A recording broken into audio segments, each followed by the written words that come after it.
السلام علیکم to every one. تو امید کرتا ہوں کہ آپ سب خیریت سے ہوں گے۔ موسمی تبدیلیوں کے خطرات ان ممکنہ خطرات کو کہا جاتا ہے جو موسم کی تبدیلی کی وجہ سے پیدا ہونے والی مختلف حالتوں، آفات اور صورتوں سے لاحق ہو سکتے ہیں۔ عالمی برادری موسمی تبدیلیوں اور گلوبل وارمنگ سے لاحق طویل المدتی خطرات بھانپ چکی ہے۔ ورلڈ واچ انسٹی ٹیوٹ آف برطانیہ کے chief scientific adviser David King ماحولیاتی موسمی تبدیلیوں کو دہشت گردی سے بڑا خطرہ قرار دے رہے ہیں، اور national academy of science (IPCC) اور ورلڈ میٹرولوجیکل ایسوسی ایشن متفق ہیں کہ موسمی تبدیلیوں کے خطرات سے نمٹنے کی ضرورت پر اب کوئی اختلافات نہیں ہے۔ جب لوگ کوئلہ، تیل یا قدرتی گیس چلاتے ہیں تو کاربن ڈائی آکسائڈ یعنی CO2 پیدا ہوتی ہے۔ جو کاربن ڈائی آکسائڈ گیس پودوں اور سمندروں میں جذب ہونے سے بچ جاتی ہے تو وہ فضائی آلودگی کا باعث بنتی ہے۔ اس کرۂ ارض میں قدرتی وسائل کروڑوں برسوں سے محفوظ حالت میں پڑے ہوئے ہیں۔ پچھلی چند صدیوں یا دہائیوں میں ان وسائل کو نکالنے کے بعد کثرت سے استعمال کیا جاتا ہے۔ صنعتی انقلاب کے ساتھ ہی انسان کے وسائل کا بے دریغ استعمال آلودگی کا باعث بن رہا ہے۔ آکسیجن تمام جانداروں کے لیے ضروری ہے، جنگلات کا صفایا اس کی کمی کا باعث بن رہا ہے۔ آکسیجن کے 3 ایٹموں کے ملنے سے اوزون گیس بنتی ہے۔ یہ گیس ہماری بیرونی فضا میں زمین سے 12 کلومیٹر سے 48 کلومیٹر تک اکٹھی ہو رہی ہے۔ اوزون کی یہ تہہ ہمارے سیاروں کو سورج سے آنے والی ریڈیشن کی شعاؤں سے بچاتی ہے۔ فضا میں آلودگی کی وجہ سے اوزون تہہ ڈیمیج ہو رہی ہے۔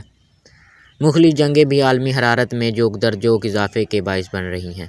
دوسری جنگ عظیم ہیروشیما اور ناگاساکی پر امریکہ نے ایٹمی تباہی سے آلودگی کو اس حد تک بڑھا دیا ہے کہ برسوں بعد بھی ان شہروں میں اپاہج بچے پیدا ہوتے رہے، بلکہ آج بھی ہو رہے ہیں۔ اس وقت پوری دنیا میں ایٹمی اسلحہ اس قدر اکٹھا ہو چکا ہے کہ اس سے دنیا کو کئی بار تباہ کیا جا سکتا ہے۔ عالمی حرارت یعنی گلوبل وارمنگ سے پوری دنیا کے حرارت میں دھیرے دھیرے اضافہ ہو رہا ہے۔ عالمی حرارت سے موسمیاتی تبدیلیاں واقع ہوں گی۔ مثلاً جہاں بارش ہو رہی تھی وہاں خشکی آ سکتی ہے، اور جہاں خشکی تھی وہاں بارش ہو سکتی ہے۔ اسی کچھ علاقوں میں بالکل قحط طاری ہو سکتا ہے، اور کچھ علاقے سیلاب کی لپیٹ میں بھی آ سکتے ہیں۔ ماحولیات میں گرمی کا اضافہ ہو رہا ہے، اور ہر سال پوری دنیا کے درجہ حرارت میں بھی اضافہ ہو رہا ہے۔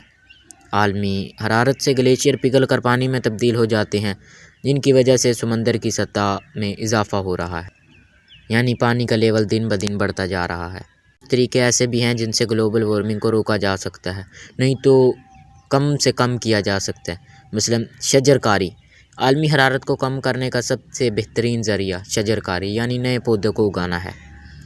پودے اور درخت کاربن ڈائی آکسائڈ جذب کر لیتے ہیں اور ماحول میں اس کی مقدار کم ہو جاتی ہے۔ مختلف توانائیوں کا استعمال کم سے کم کیا جائے جو گلوبل وارمنگ میں اضافہ کر سکتے ہیں۔ یوں تو توانائی جتنی بار دوبارہ استعمال کی جا سکتی ہے اس کو دوبارہ استعمال کیا جائے۔ ہیٹر اور ایئر کنڈیشنروں کا استعمال کم کیا جائے۔ حرارتی بلب کی جگہ انرجی سیور استعمال کیے جائیں۔ آگاہی۔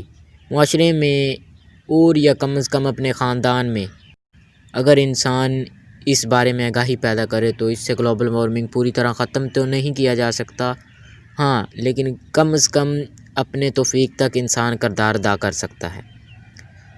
دوسروں کو آگاہی دینا اور ان کے اقدامات کی حوصلہ افزائی کرنا انتہائی اہم قدم ہے۔ قابل تجدید توانائیوں کا استعمال۔ اگر زیادہ تر قابل تجدید توانائی استعمال کی جائے تو اس سے کافی حد تک گلوبل وارمنگ میں کمی کی جا سکتی ہے۔